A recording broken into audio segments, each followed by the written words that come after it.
So this is a short clip from the Case for Christ video of when this journalist is trying to disprove Jesus actually died on the cross. So this is a guy, scientist, explaining to him exactly what the crucifixion would have been like and why it would be impossible for him to have survived what he went through.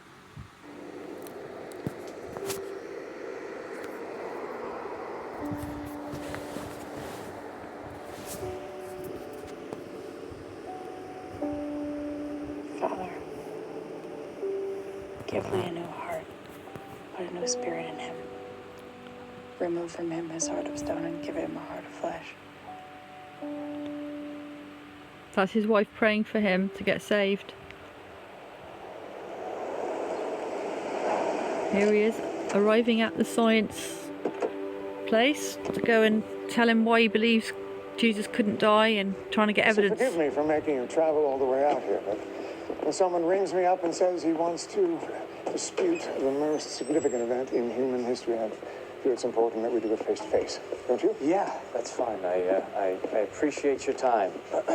So my line of attack is this. The reason the eyewitnesses were able to see Jesus after Golgotha is because he never died on the cross. Because if he doesn't die, there's no resurrection, yes? That's right. So whether or not Jesus himself or someone else took him off of the cross early, or if he fakes his own death, it doesn't matter. It completely discounts every aspect of the resurrection. Right, the swoon theory. Yeah, but he passed out. He didn't die. I'm afraid there's a long line of skeptics in front of you with that hypothesis. Including only 1 billion Muslims the world over who also don't believe that Jesus died on the cross because the Quran says so. With all due respect to Islam, the Quran was written 6 centuries after Christ. I prefer my historical sources a bit closer to our Quran. I understand, but you concede that it's possible. Mr. Strobel, I am a medical doctor and scientist. I have seen a great many strange phenomena in my lifetime. But the swoon theory is rubbish. Rubbish. That's is that a medical opinion? You know, it is, actually.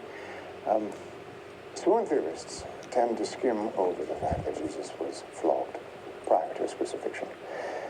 Do you know what happens in a Roman flogging? Yeah, the person is lashed with a whip.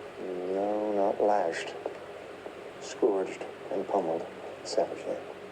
You see, the cowhide whip is braided with metal balls and bone fragments. The flesh on Jesus' back would have been shredded. The very muscles and sinews themselves laid open to exposure.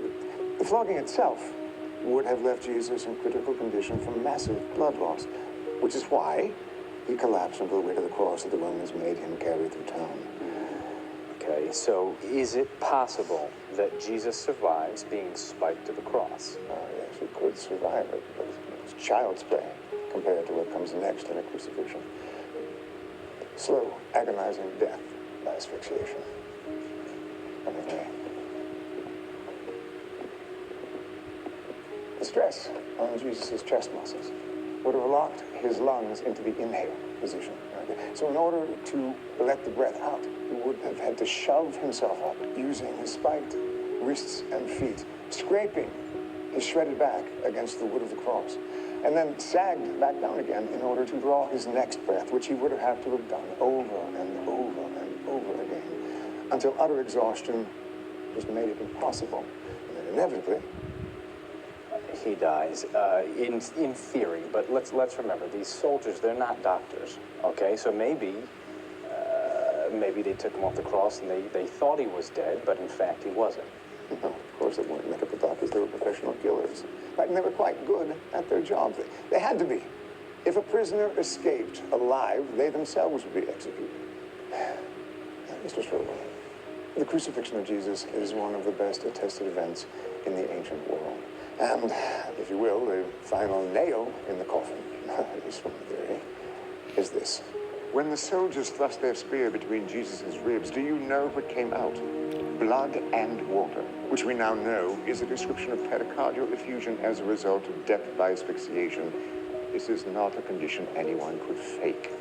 And so to answer your question, yes, it is my medical opinion that Jesus Christ died on that cross. Excuse me, doctor.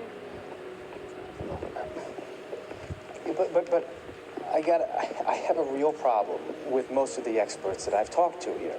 Which is?